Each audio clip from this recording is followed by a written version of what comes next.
Every year, over 100,000 kilometers of new rails are laid across the planet. And every single one of them goes through hell first. Fire over 1,500 degrees, the crushing force of rollers, and jets of water that cut metal like glass.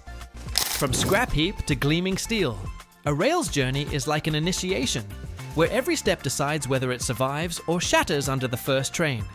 But what makes this steel so perfect that it can handle thousands of tons of pressure every day without bending or cracking? Stick around, and you'll see how the arteries that move the entire world are born.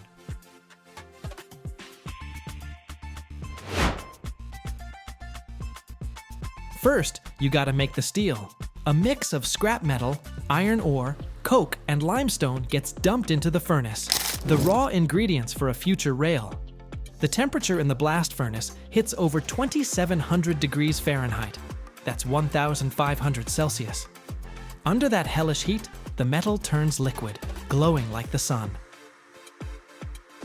Workers keep a close eye on the composition. Even an extra 0.1% of carbon can make the rail too brittle or too soft. After melting, the molten steel is poured into molds, metal forms that create rectangular blocks called ingots or slabs. They don't look like a rail yet, just solid bars a few meters long and over a foot wide. After pouring, each blank is cooled, but not completely. It's kept warm to reduce stress during the rolling process.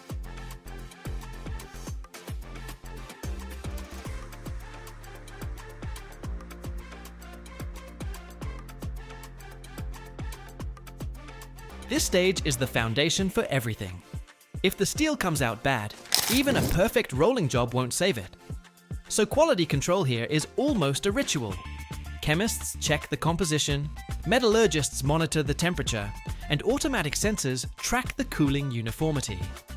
Only when every single parameter is locked in does the blank move on into the fiery heart of the rolling mill. In the rolling mill, massive billets, up to 20 meters long, are heated in furnaces to over 2,200 degrees Fahrenheit, 1,200 Celsius. The metal becomes pliable, like dough, but keeps its density and strength.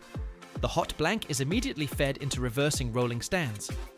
These are huge machines with heavy rollers.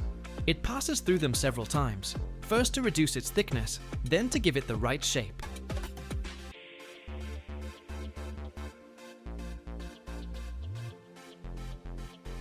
Each pass is a squeeze and stretch, gradually transforming the metal from a simple billet into a future rail with its complex profile: the head, the web, and the foot.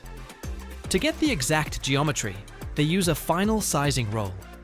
It's like the final polish of the shape, with tolerances on this step not exceeding 0.3 of a millimeter. Right after rolling, while the rails are still hot, they go through a cooling process. They're either evenly blasted with air or left to cool on an open rack. It's crucial that the cooling is symmetrical, otherwise the metal could warp. To ensure a smooth, bump-free ride at high speed, individual rails are welded into long sections, up to 400 meters without a single joint. The main method is thermite welding.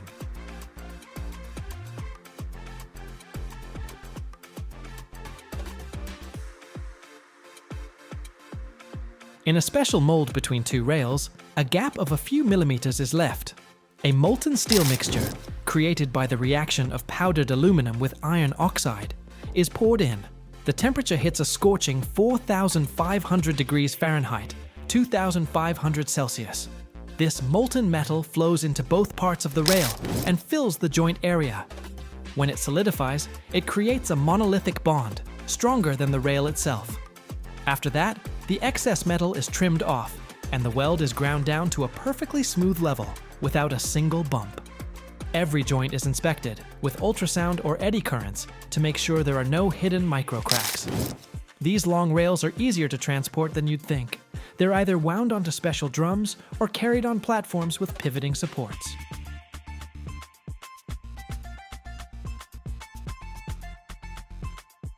And on the construction site, the sections are joined again, this time by welding or using special bolted joints.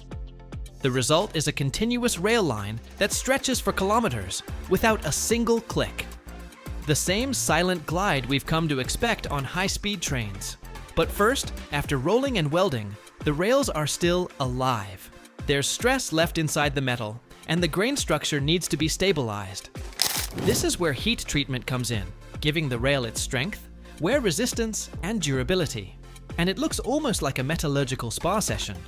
The rail is rapidly heated to high temperatures, around 1800 degrees Fahrenheit, 1000 Celsius. This is done in furnaces, tens of meters long, where the temperature is controlled to the degree. At this heat, the steel's crystal lattice shifts into a new state, austenite. But the main event starts after that. The rail is instantly cooled. Jets of high-pressure water are aimed along the head and web, the very parts the wheel rolls on. The temperature drops in a flash, and a new structure forms in the metal, Martensite, an extremely hard, wear-resistant phase. But to avoid brittleness, the rail is slowly heated and cooled one more time. This balances the structure, relieves any extra internal stress, and ensures the rail can handle frost, heat, and thousands of trains a day. In the end, the metal holds its shape and withstands pressures of tens of tons per square inch without deforming. Before a rail hits the road, it goes through a whole series of tough tests, like it's trying to join an army of high-speed transport. In special labs, it's checked for strength, hardness, geometry, and internal defects. First up, ultrasonic testing. High-frequency waves are sent into the rail. If there's a micro crack or void inside, the signal bounces back and flags the problem. Then, hardness measurements along its entire length to make sure the heat treatment was uniform. At the same time, its straightness and profile are checked. Laser sensors scan every inch, detecting even tiny warps that could cause vibration or wear. And finally, bend and impact tests. A piece of the rail is loaded with pressure dozens of times greater than the weight of a train to make sure it can handle any challenge on the route. When the rail has successfully passed all the tests, it's time for its most important journey, to the installation site. But how do you transport giant metal strips over 90 meters long? Regular trucks can't handle it. Here, they use special railway platforms with curved supports that reduce stress and prevent the rail from sagging or vibrating during transit. Sometimes, rails are transported already welded into even longer sections, from 400 to 600 meters. Before installation, the rails are heated or cooled depending on the ambient temperature. This is to compensate for the thermal expansion and contraction of the metal. Otherwise, it would buckle in the heat or gaps would form in the cold. In practice, each rail is laid with these physical changes in mind, usually at a stress-free temperature point. Imagine this. Every year, the world cranks out over 100 million tons of nuts and bolts, the invisible heroes of our industrial world. They hold together our bridges, our planes, our ships, and even our tallest skyscrapers.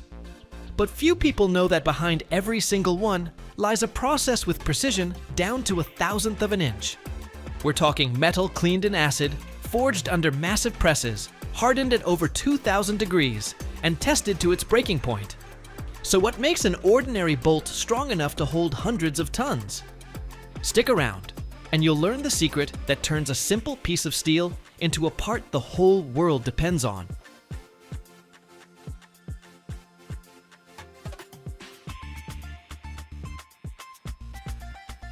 A high-volume nut and bolt plant isn't just a factory. It's a high-tech powerhouse where raw steel becomes the hardware that holds our world together.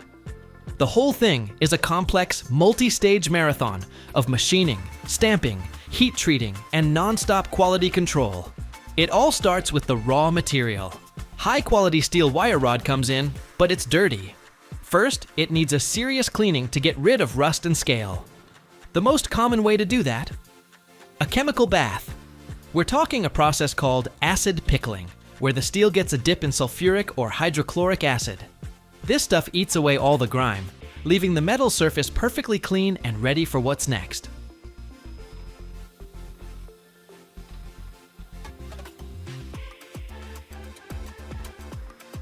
After the acid bath, the wire is thoroughly rinsed with fresh water to get every last drop of acid off.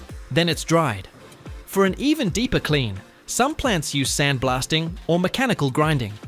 You might even see a process called electrocleaning, which zaps the surface to level it out and boost its rust resistance. On the big production lines, they combine everything: mechanical scrubbing, a chemical dip, a rinse, and a dry. And they don't just eyeball it. Quality control uses visual checks and special instruments to make sure that surface is perfectly clean. Before it moves on, the metal gets a temporary rust preventive coating to keep it pristine during storage and handling.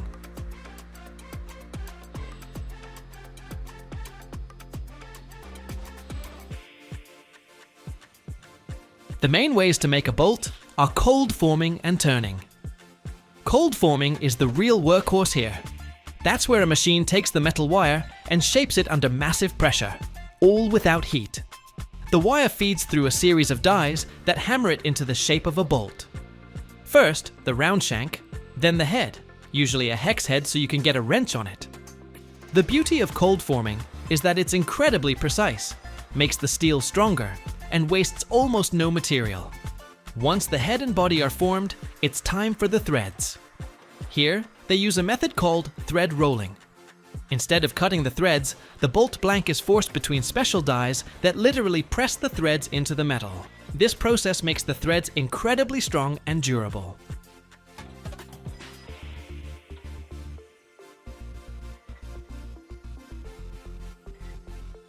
Some of these high-speed lines can churn out hundreds of bolts a minute. For nuts, they often use hot forging. Steel blanks are heated up to a blistering 2,200 degrees Fahrenheit. That's about 1,200 Celsius, making the metal soft and pliable. Then, a press forges the iconic hex shape. After that, a hole is punched through the middle, and the internal threads are cut on special machines called tappers. Just like bolts, nuts go through heat treatment to make them tough and wear resistant. Heat treating is where a bolt gets its backbone.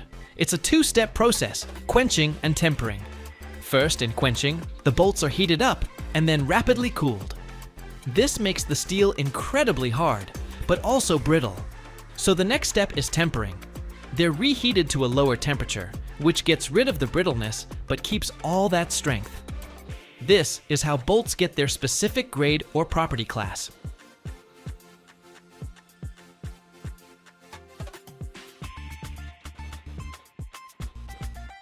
After heat treating, every batch goes through brutal quality control. Sample bolts are checked for size, strength, thread accuracy, and any surface defects. We're talking micrometers, go-no-go gauges, and special optical sorters. Any parts that are out of spec are either rejected or sent back for reprocessing. To fight off rust, most bolts and nuts get a protective coating. This could be zinc plating, hot dip galvanizing, or special zinc flake coatings. This is what keeps them from rusting away, especially out in the elements. The finished products are then sorted by size and strength, boxed up, and prepped for shipping. Modern plants have automated lines cranking out hundreds of thousands of these a day. The parts travel on conveyors to automatic sorting machines that use optical sensors to check every last one.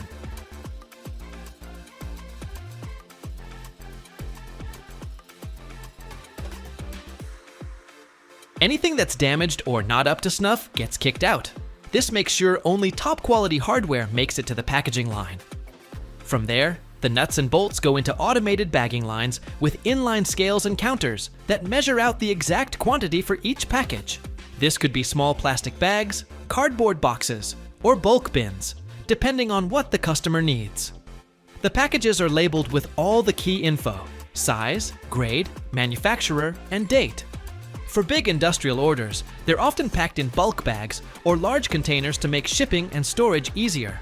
The whole process is automated to ensure the packaging is sealed tight to keep out moisture, dust, and prevent any damage in transit.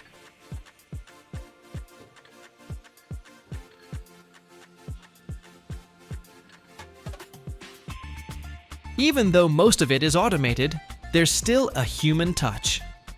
For special kits or custom orders, workers will manually check the quality of the packaging, assemble the right mix of nuts and bolts, box them up, and get them ready to ship out. This flexibility allows them to meet specific customer needs with pinpoint accuracy. After packaging, the products go through one last check to make sure the labels are right and the packages are sealed. Then, they're sorted in the warehouse by order and prepped for dispatch. And it's not just standard stuff. Many plants also make custom fasteners based on a customer's specific blueprints, which is crucial for specialized industries like aerospace, automotive, or heavy construction.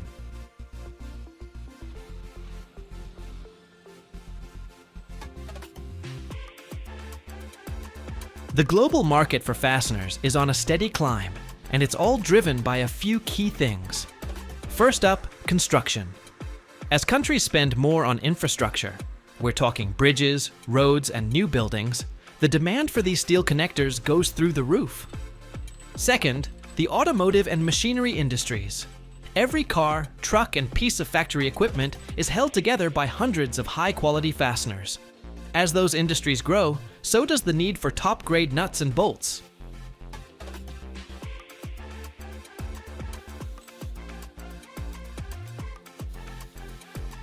For example, in Europe, car production is expected to climb, which directly boosts the demand for metal products, including fasteners. At the same time, the steel industry itself is getting smarter, using digital tech and automation to produce better, more specialized products. Of course, the cost of raw materials like iron ore and energy can affect things. But at the end of the day, as long as we're building, driving, and manufacturing, the demand for nuts and bolts isn't going anywhere. Imagine this, a single piece of steel that can hold the weight of 100 fully loaded semi-trucks. How? It's all about a shape engineers call the I-beam. This isn't just metal, it's the backbone of our cities, born from rusted scrap and forged in lightning, fire, and thousands of tons of pressure. But here's the kicker. Why are brand new I-beams almost entirely made of the past? Cars from the 70s, rails from the 30s, even armor from World War II. All of it could be holding up a modern skyscraper. Stick around and you'll learn a secret that will change the way you think about the power of steel.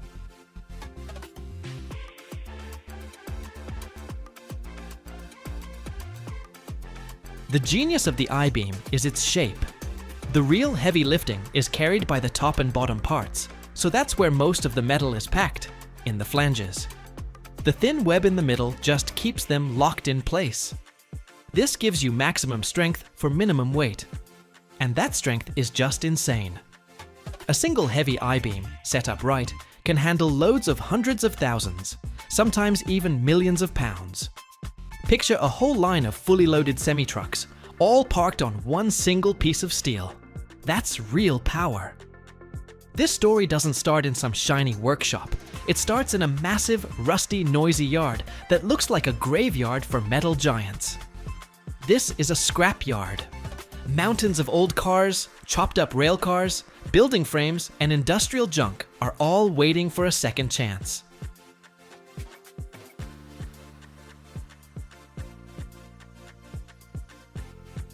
A giant crane with a powerful electromagnet drops down on the pile, and with a metallic groan, tons of old iron leap up to meet it. This scrap is the main ingredient. It gets loaded into a huge steel basket and sent to the melt shop for its trial by fire. Steel is the undisputed champion of recycling. The recycling rate for structural steel in the US is a whopping 98%. That means nearly every piece of steel from torn down buildings, old bridges, and scrapped ships gets put back to work. On average, a new I-beam made today is 90% recycled metal. This creates an incredible, endless loop. A skyscraper going up today could have a piece of a 70s muscle car, a 1930s railroad track, and even armor from a World War II battleship inside it. This isn't just a hunk of steel.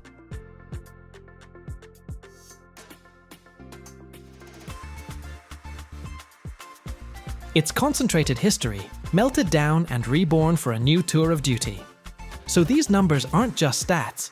They're the silent language our cities are built on, a language of strength, efficiency, and the almost endless life of metal. Every year, the United States cranks out over 5 million tons of structural steel, and the lion's share of that is I-beams. That's a number so big, it's hard to get your head around. Let's try. the steel in the famous Golden Gate Bridge weighs about 83,000 tons.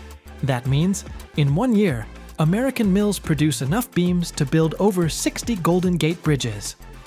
The heart of the plant is the electric arc furnace, a giant kettle, the size of a small house, where our scrap metal is dumped with a thunderous crash. 3 massive graphite electrodes, thick as ancient trees, are lowered in from the top.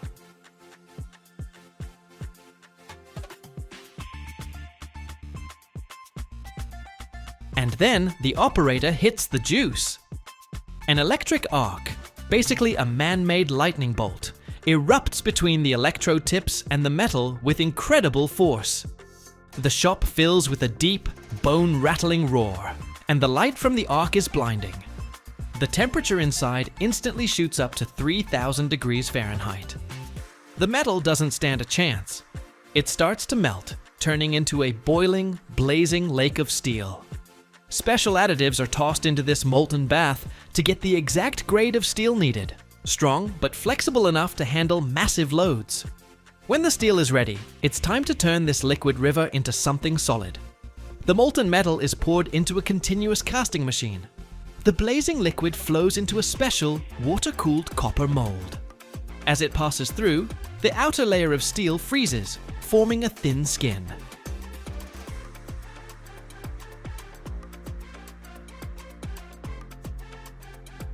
Next, this still mushy on the inside ingot is continuously pulled downwards through a chamber of water spray where hundreds of nozzles blast it, forcing it to solidify all the way through. What crawls out of the machine is an endless, glowing red, massive steel billet. This is called a bloom. Automated torches hiss to life and slice off pieces to the right length, say 20 or 30 feet. This is our blank, our piece of dough that we're about to shape into a beam.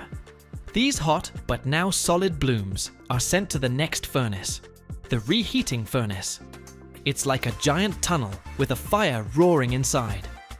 The blank moves slowly through it, where its temperature is cranked back up to the perfect working heat, around 2,200 degrees Fahrenheit.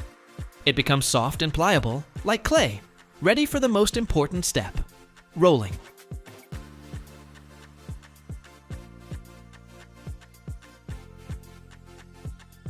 And this is where the real show begins. The bloom, glowing a brilliant orange, rolls out of the furnace and hits the rolling mill. This is a series of giant steel rollers, like massive rolling pins, lined up one after another. But these rollers aren't flat. They have special grooves cut into them, shaped to gradually form an I-beam. The bloom slams into the first set of rollers. They squeeze it with thousands of tons of force, making it a little thinner and longer. Out the other side, it's grabbed by the next set, which squeezes it from a different angle, starting to form the flanges and the web of the future beam. And so, step by step, passing through dozens of these roller sets, our shapeless billet is stretched and molded, taking on that familiar I shape right before your eyes. It's an incredible sight. A piece of glowing steel that started at 20 feet long gets stretched into a fiery ribbon hundreds of feet long.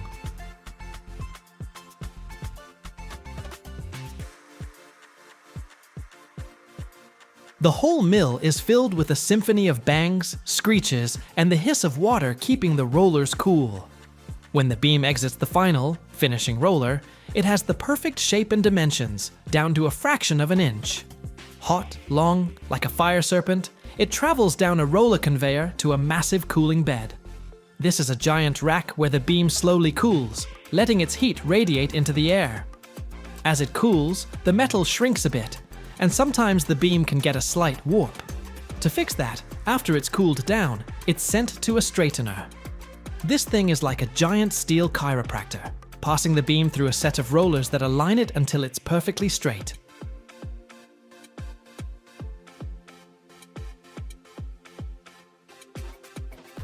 So, we have a perfectly straight, long beam, but it's not ready to ship yet. Time for the finishing touches. First, it's cut to the specific lengths the customer ordered. This is done by giant saws with blades 6 or 7 feet across.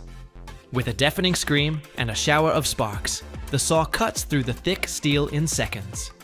Then, every single beam goes through a tough quality control check.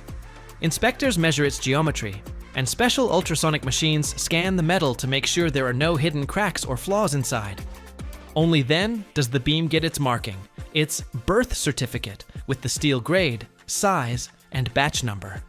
The finished inspected beams are picked up by giant cranes and stacked in the yard, or loaded directly onto special railcars or trucks.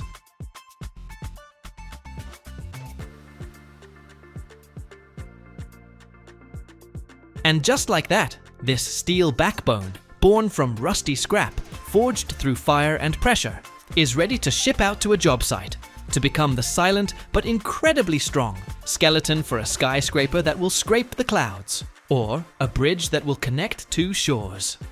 Standard beams on a construction site can be anywhere from a few inches to 3 feet tall. But then there are the real monsters, the so-called jumbo sections, used in the most critical spots of skyscrapers. Their height can be over 4 feet, and their weight is something else. The heaviest ones can weigh over 800 pounds per foot. Think about that. Every foot of that beam weighs as much as 3 grown men. And a standard length for these things is 60, 80, or even 120 feet. A single one of those beams can weigh as much as a battle tank. Imagine a metal that's lighter than steel, stronger than aluminium, and can withstand temperatures at which other materials simply burn up. A metal used to build aircraft that conquer space and implants that serve people for a lifetime. Sounds like science fiction? But this is titanium, one of the most mysterious metals on Earth. It starts with tiny grains of ilmenite and rutile and ends up as parts for supersonic jets and spacecraft. But few people know. Behind the gleam of titanium lies a manufacturing secret so dangerous and energy intensive that it's rarely spoken of. If you watch till the end, you'll learn something that will forever change your perception of this metal.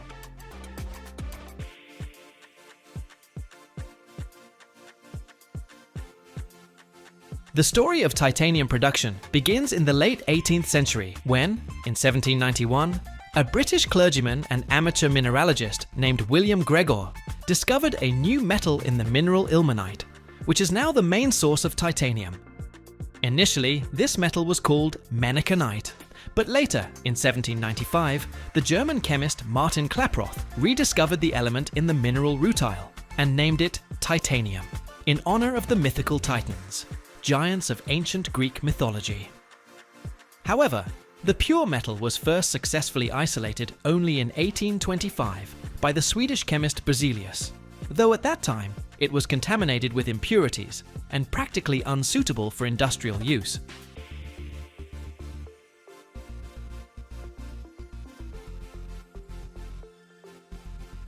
The first attempts at industrial production of titanium began only in the 20th century.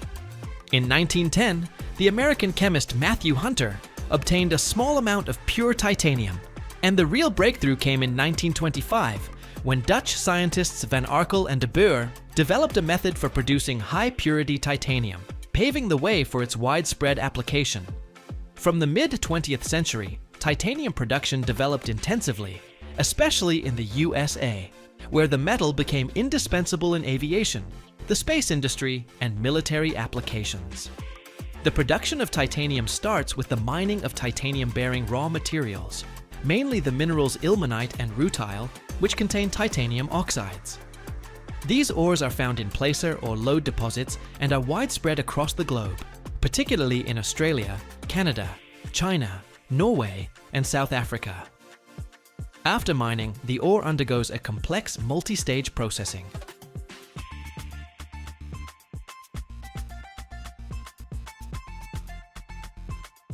First, it is enriched, separating the titanium minerals from the waste rock to obtain ilmenite or rutile concentrates. Then, the concentrates are subjected to chlorination, which results in the formation of titanium tetrachloride, a volatile substance that is purified by distillation. This process allows for the removal of impurities and the production of a high-purity intermediate product. Next, the titanium tetrachloride is reduced with magnesium or sodium in special reactors at high temperatures in an inert atmosphere, producing titanium sponge. a porous metallic powder. This titanium sponge is then pressed, melted, and cast to obtain ingots or billets for further processing. The production of titanium is energy-intensive and expensive due to the complexity of the technological processes and the need to work in high-purity conditions.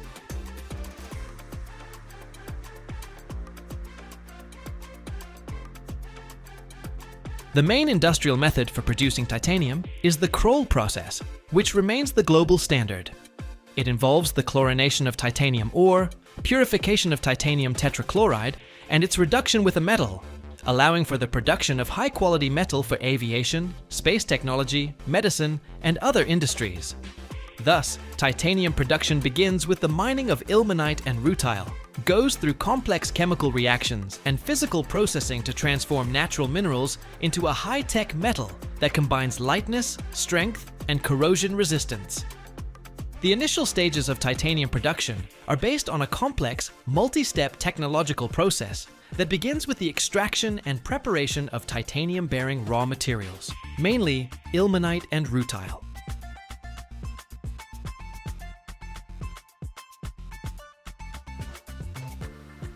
These minerals contain titanium oxides, which must be converted into chemically pure titanium tetrachloride.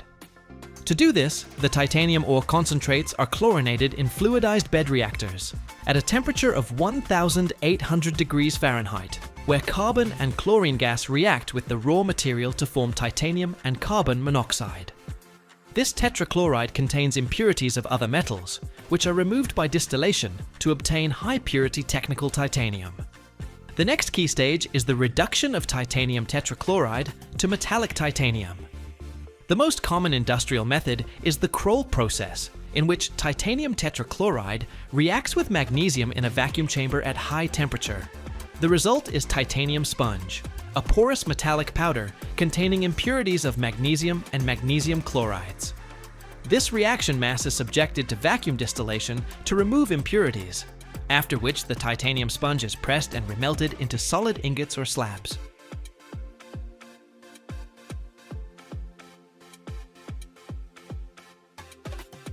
The resulting titanium ingots are then used to produce alloys, rolled products, sheets, and complex parts. The entire process requires strict control of purity, temperature regimes, and safety, as titanium actively reacts with oxygen and nitrogen when heated. Just look at how incredible it is, a porous, light, and seemingly fluffy mass of metal. This is titanium sponge. It looks nothing like a regular metal bar, but more like a piece of metallic sponge or foam, only made of titanium. But this fluffy material is the first step towards creating strong and reliable titanium ingots, which are then used in aviation, medicine, and other high-tech industries. First and foremost, titanium ingots can be used to create titanium alloys, mixtures of titanium with other metals that enhance its properties.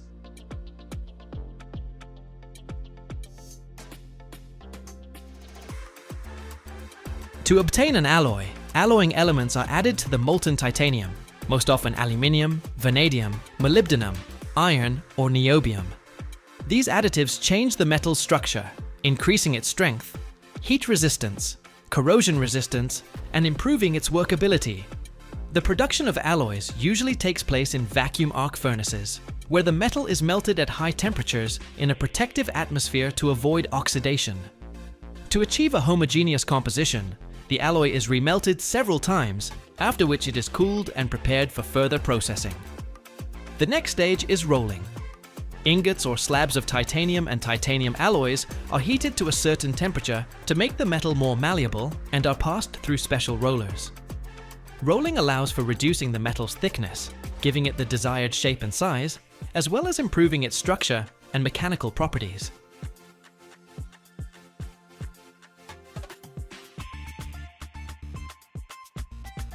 The result is various types of rolled products: strips, ribbons, wire, and bars. Rolling can be hot or cold, depending on the requirements for the final product. From these rolled products, sheet metal is made, thin, flat blanks that are widely used in construction, aviation, medicine, and other industries. Titanium sheets are distinguished by their high strength and corrosion resistance, and are also easily subjected to further processing, cutting, bending, and stamping. The production of sheets requires precise control of thickness and surface quality, so after rolling, they are often subjected to additional processing, such as polishing or anodizing. To create complex parts, various methods of processing titanium and its alloys are used. These can include mechanical milling, turning, grinding, as well as modern technologies such as additive manufacturing using laser powder bed fusion.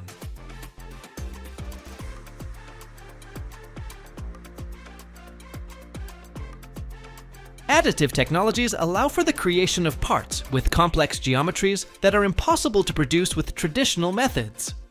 This is especially important for the aviation and medical industries, where lightweight, strong, and precise components are required. Furthermore, to enhance their performance characteristics, titanium products can undergo heat treatment, annealing, quenching, or aging. These processes change the internal structure of the metal, improving its strength, hardness, and fatigue resistance. In aviation, titanium is used for 15% of the weight of a modern passenger aircraft, significantly reducing its overall weight and increasing fuel efficiency. In the medical field, about 70% of implants, such as artificial joints and dental prostheses, are made from titanium or its alloys due to their biocompatibility and durability.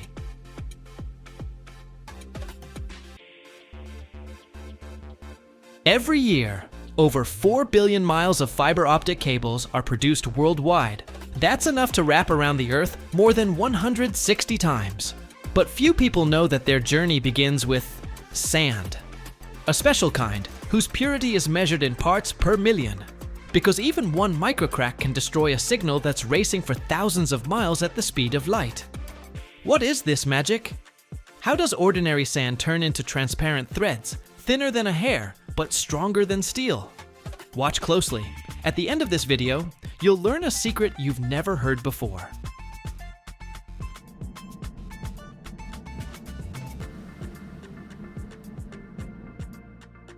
To create a thread capable of transmitting light at a speed of over 186,000 miles per second, you have to start with sand. But not just any sand, only special, extremely pure quartz sand, where the main substance is silicon dioxide. For fiber optic production, sand with a silica content of over 99.9% is used, which means in 1 million parts, there's only 1 part of impurities. Imagine this. In every pound of raw material, no more than a few millionths of an ounce of impurities. And this is critical, because even 1 billionth of an inch of foreign metal or organic matter can cause light scattering or absorption in the fiber optic cable. And then the signal, which was supposed to travel 60 miles without amplification, simply disappears.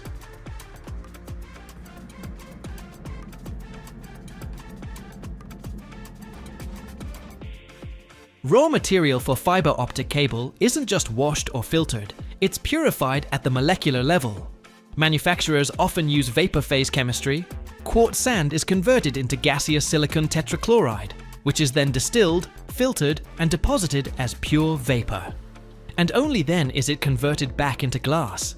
Add to this strict control of temperature, humidity, and air currents in clean rooms, and you'll get an idea of how far this is from an ordinary sandy beach. Production laboratories look more like National Aeronautics and Space Administration sterile zones than a glass workshop, and all for the sake of ensuring there's not a single defect in every yard of the future fiber. Because when you're transmitting light over thousands of miles, even one microscratch can cost you signal quality.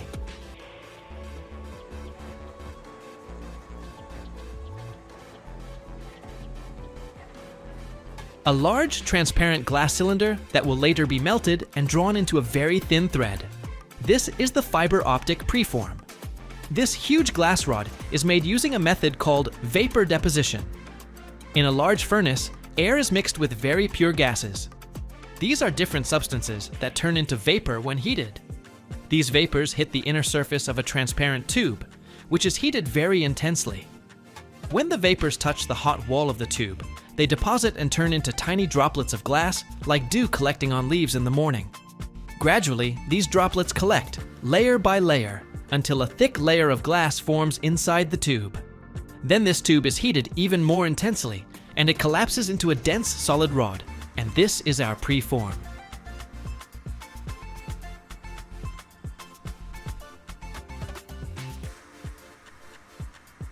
The preform is placed in a special furnace that heats up very intensely. The temperature inside it reaches approximately 4,700 degrees Fahrenheit. This temperature is so high that the glass becomes soft and starts to melt, like caramel on a stove. When the end of the preform melts, a drop of molten glass begins to drip from it. This drop is very carefully drawn downwards, and a thin thread is formed from it. This thread, the optical fiber, is drawn at a speed of approximately 1,000 feet per minute. Imagine that. It's faster than a cyclist moving through the city.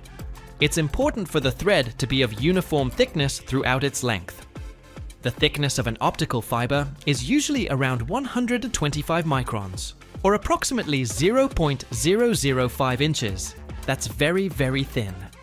For comparison, the average human hair is about 100 microns thick or less.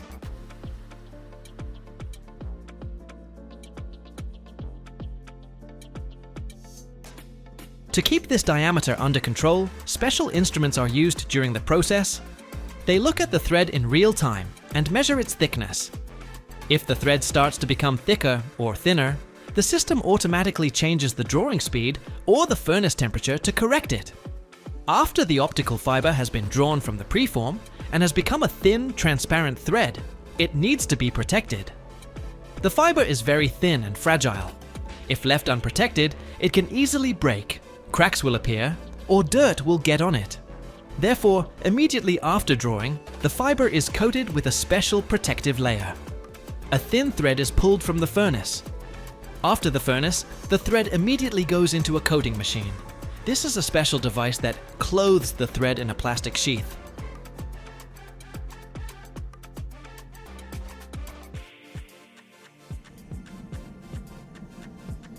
The optical fiber enters a special part of the machine called the coating head.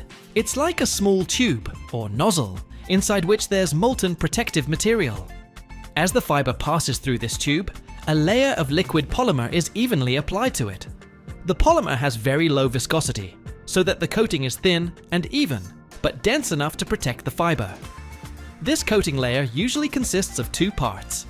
The primary coating is a very soft, elastic layer that dampens mechanical shocks and allows the fiber to bend.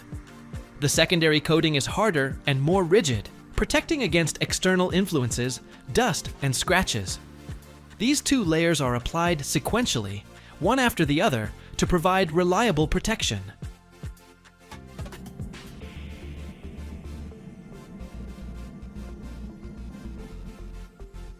After applying the liquid coating, the coated fiber passes through special forming rollers.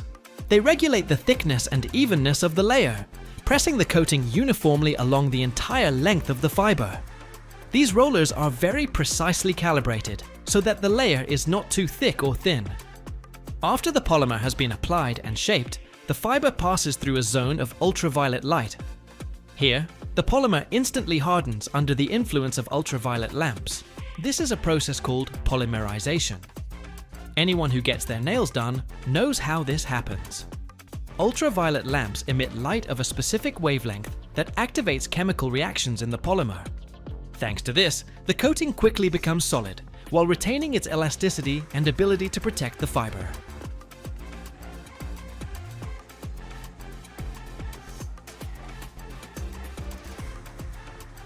This is a very fast process.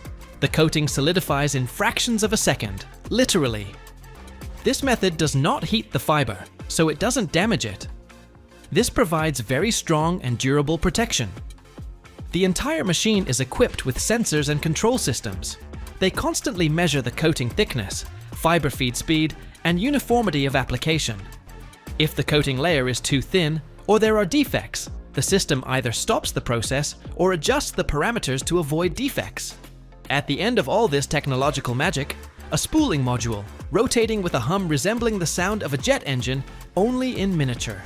The fiber, like transparent silk, lies down smoothly and precisely, coil after coil. It shimmers in the light of the lamps, reflecting cold blue and white hues. The spool moves smoothly, to the left, then to the right, with millimeter precision, as if an artist is painting pictures with movement. One wrong angle, and everything will go haywire, so the system automatically adjusts the rotation speed and fiber tension with surgical precision.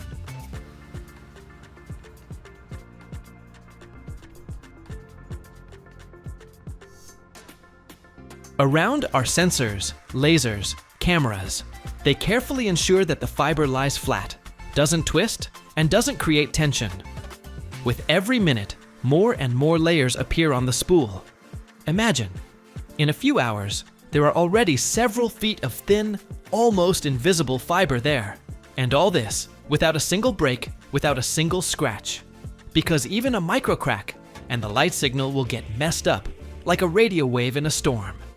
Before cable assembly begins, the fiber from the spool is carefully wound onto a production line. Since one cable usually contains several fibers, individual threads are combined into ribbons or modules. For ribbons, the fibers are arranged parallel in a single plane, for example, 12 pieces, and glued together with a special resin. This makes them easier to work with during connection. For bundles, the fibers are twisted into a spiral strand and placed in a plastic tube.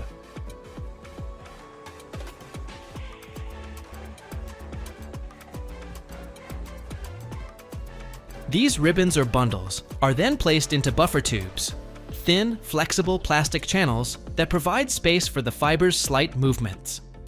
This is important because when the cable's temperature changes or it's bent, the fiber slightly expands or contracts, and the buffer tube helps prevent it from being damaged. A gel that repels water and absorbs vibrations can also be added inside these tubes. Around the buffer tubes, strengthening elements are added. Fiberglass or Kevlar, very strong threads that protect the cable from stretching. Metal wire, for additional mechanical strength or grounding. A central strength member, a rigid element in the center that maintains the cable's shape. These reinforcements are needed so the cable can withstand tension, impacts, bending, and remain intact for decades.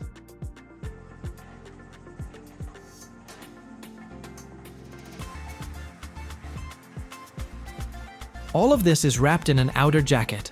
This is a dense plastic or polyethylene pipe, resistant to ultraviolet light, moisture, rodents, and temperature fluctuations. The cable is tested. The bandwidth of each fiber is checked, as is its bending strength and resistance to moisture. Then it's wound onto large drums, marked, and technical documents are added, and it's ready for transportation and installation. Every year, billions of square feet of concrete are born in the world, but only a few know about the material that has turned construction on its head. Imagine this. In a single shift, one machine can create almost half a mile of slabs, and the annual output in North America is over 200 million square feet. That's the area of 30 pentagons. How do these lightweight slabs, weighing thousands of tons less, support entire buildings? The secret is hidden in their steel muscles and the mysterious voids inside. Watch till the end, and you'll discover something most people don't even have a clue about.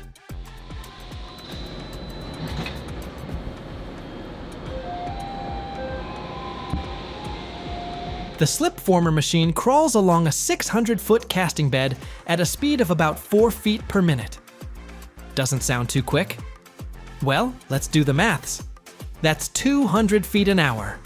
That's almost the length of an Olympic swimming pool, born from concrete in less than an hour. In a single 10-hour shift, one of these beds can churn out nearly half a mile of perfectly formed concrete slab. And a big plant might have several of these beds.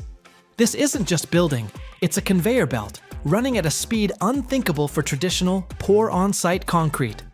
And now for the main trick, the hollow cores. These holes inside aren't just for looks. They slash the slab's weight by almost 50% compared to a solid slab of the same thickness and strength. What's the payoff? Picture this. You're building a 100,000 square foot office block. If the floors were made from standard, solid concrete, they'd weigh about 5,000 tons.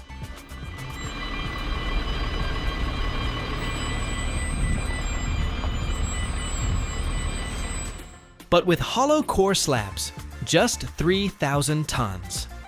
We've just stripped 2,000 tons of dead weight from the building. That's the weight of about 500 adult elephants that the foundations, columns, and beams no longer have to carry. This allows the entire structure to be lighter, more slender, and most importantly, a whole lot cheaper. But how can such a light slab be so strong? The secret is in those tensioned steel muscles. The concrete used in these slabs isn't what you'd find on the footpath.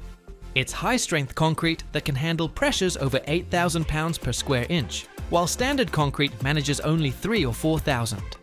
And the steel strands inside are tensioned with such force that they create a constant state of compression within the slab. Because of this, a hollow core slab can easily span 60 feet with no intermediate support at all. 60 feet. That's the width of a professional basketball court. Imagine a huge open space with not a single column in sight.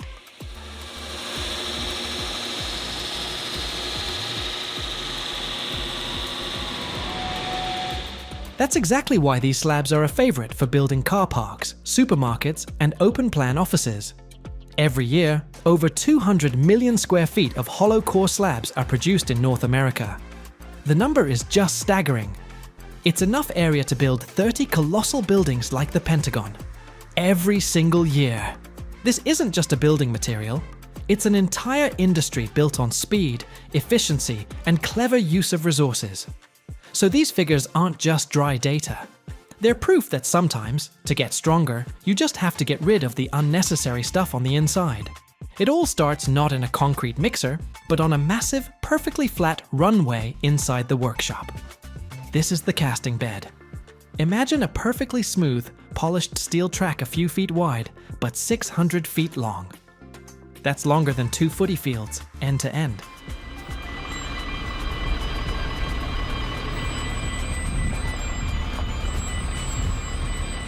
Beneath this track run pipes circulating hot water or steam to keep it warm. This is the perfect cradle for the birth of our future giant. At both ends of this track stand massive steel abutments, anchored into a thick concrete foundation. They're like steel teeth sunk into the earth, and their job is to withstand simply inhuman loads. Between these two abutments, high-strength steel strands are stretched. This isn't your average wire. It's several steel filaments twisted together, each capable of holding the weight of a car. They are laid out along the entire 600-foot length of the bed, forming the slab's future skeleton. One end of each strand is securely fixed in an abutment. The other is hooked up to a giant hydraulic jack, and this jack starts to pull. It tensions each of these steel strands with a force of 30,000 or 40,000 pounds. That's like hanging 3 full-sized utes off each thin strand.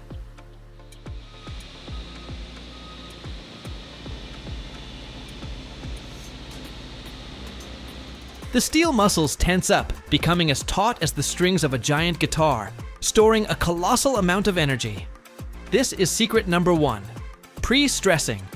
When the steel skeleton is strained and singing with tension, the star of the show appears, the slip former. This is one of the most incredible machines in the construction world. Imagine a strange, low-slung, self-propelled creature, slowly crawling on rails along our long bed. It has a large hopper on top, which is filled with concrete. But this isn't your typical liquid concrete. It's what's known as zero-slump concrete. It's so dry it looks like damp earth. If you picked it up, it wouldn't flow through your fingers. And so, this machine begins its slow journey. Inside, a real marvel takes place. Firstly, the concrete from the hopper is fed downwards, enveloping our tensioned steel strands.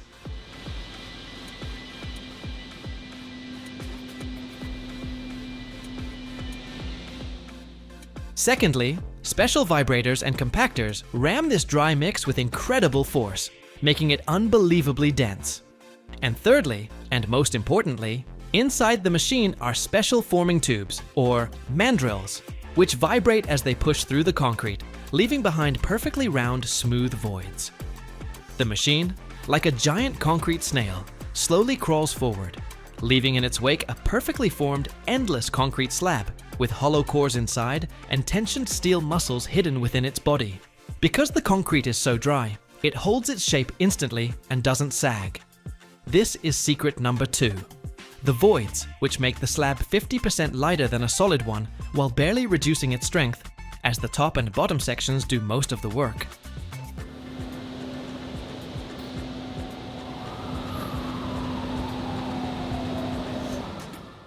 Once the machine crawls to the end of the 600-foot bed, its job is done. But our slab is still green and weak. It's time for a spa treatment. Workers cover the entire length of this concrete ribbon with huge insulating tarps, like blankets. Hot steam is then pumped under these blankets. This creates a sauna effect, which dramatically speeds up the chemical reaction of the concrete curing. Under normal conditions, concrete needs weeks to reach its full strength. But in this hot, humid atmosphere, it achieves the required strength of over 5,000 pounds per square inch in just 12 to 24 hours. When the concrete has set and become hard as rock, it's time for the release. Workers slowly let off the pressure on the hydraulic jacks.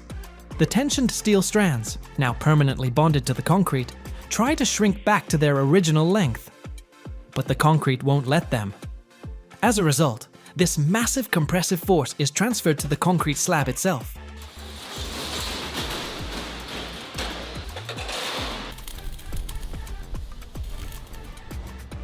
Now it's not just a concrete slab, it's pre-stressed or compressed. This means that when a load from above tries to bend it, it first has to overcome this built-in compressive force. This is what allows it to span huge distances without extra support. And the final act of this performance, the cutting. A giant saw travels on rails along our long concrete ribbon. It's a monster with a massive blade coated in industrial diamonds. With a deafening roar and a spray of sparks and cooling water, this saw cuts the slab with incredible precision into sections of the required length, according to the order. The finished, perfectly flat, lightweight and incredibly strong slabs are then picked up by giant cranes and loaded onto trucks.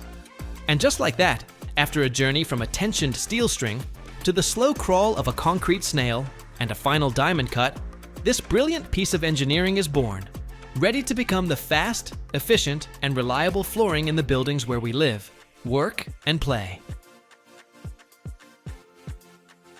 Every year, billions of square feet of drywall are produced worldwide. In the United States alone, over 27 billion.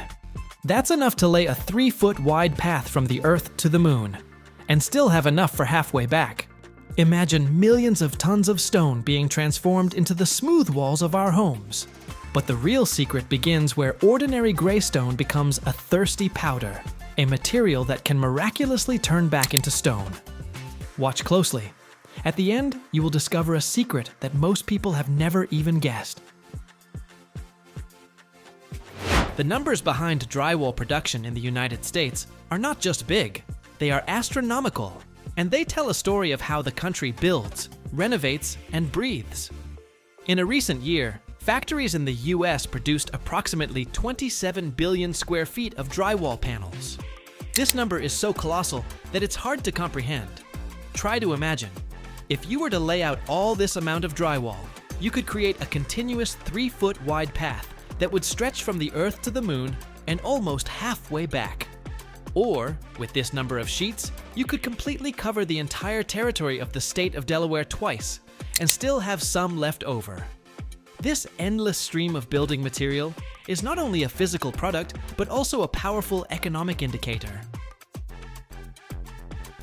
The market for these panels in the US is valued in the tens of billions of dollars, reflecting not just the cost of the material itself, but also thousands of jobs in mines and factories, in logistics and construction. It all begins not in a workshop, but much earlier, in a quarry where gypsum is mined. This is a natural mineral, a stone that formed millions of years ago from ancient seas. It can be white, grayish, sometimes with pink veins. Huge excavators dig into the gypsum deposits and load dump trucks with boulders of this stone. These trucks bring tons of gypsum to the factory and dump it onto the raw material yard, creating entire mountains waiting for their transformation. The first stage inside the factory is coarse crushing. The gypsum boulders fall into the giant steel jaws of a primary crusher. With a deafening roar and grinding, The machine breaks the large stones into smaller pieces, the size of a fist. This is just the beginning.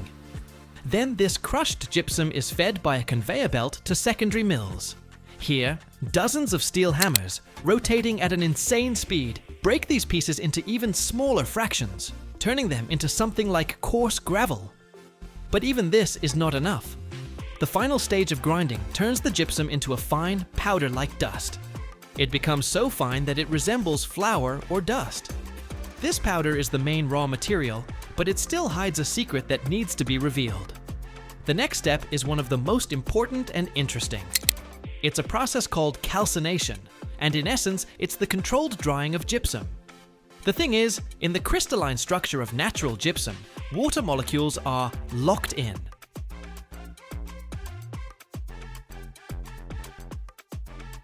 For drywall to be able to harden, this water must be temporarily driven out.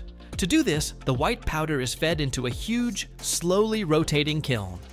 It looks like a giant drum, tilted at a slight angle. Inside this kiln, a very precise temperature is maintained, around 300 degrees Fahrenheit. The gypsum powder, slowly tumbling inside the drum, heats up, and the water bound to it turns into steam and evaporates. Chemically speaking, gypsum turns into calcium sulfate hemihydrate, but to put it simply, it becomes thirsty. Now this powder, which is now called plaster of Paris or stucco, has a unique property. If you add water to it again, it will greedily absorb it and turn back into a hard gypsum stone. It is this property that lies at the heart of the entire production process. The resulting hot powder is cooled and stored in giant silos, resembling towers, from where it will be fed to the main production line. And now the most spectacular part begins, the creation of the sheet itself. In the workshop, there is a huge conveyor, hundreds of feet long. At its beginning stand two giant rolls of special dense paper, or paperboard. One roll is for the face side. It is perfectly smooth and white. The other is for the back side. It can be a bit darker and grayish.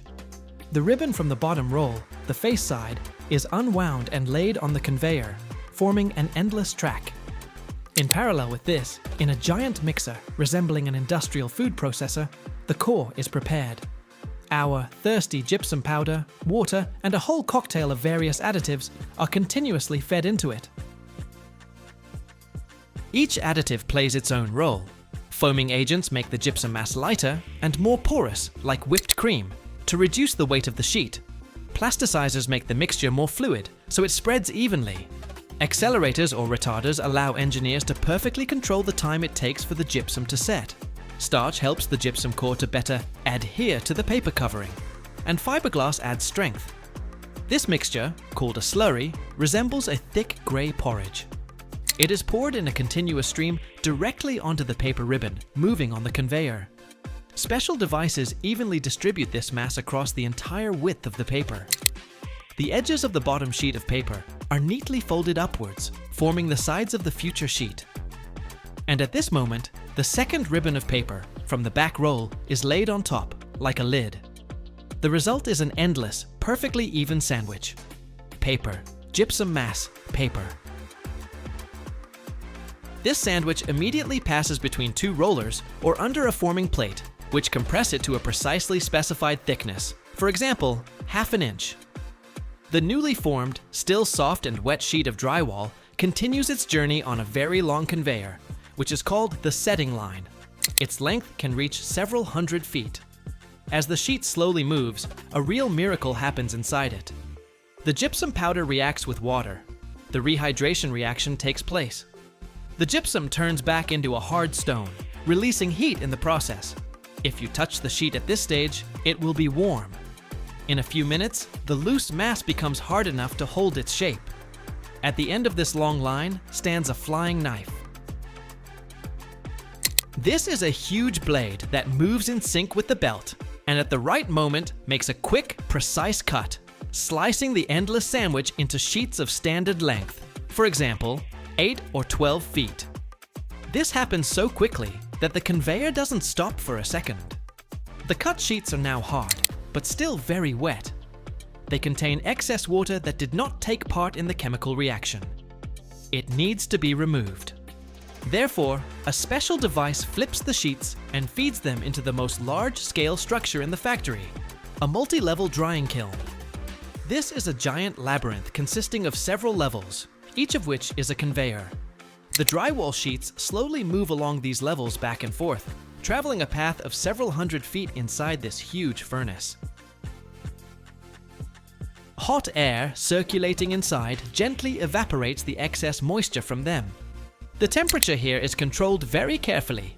Only the free water needs to be removed without damaging the crystal structure of the gypsum itself. This process can take about an hour. At the exit of the dryer, the product we are familiar with appears, a perfectly dry, light and strong sheet of drywall.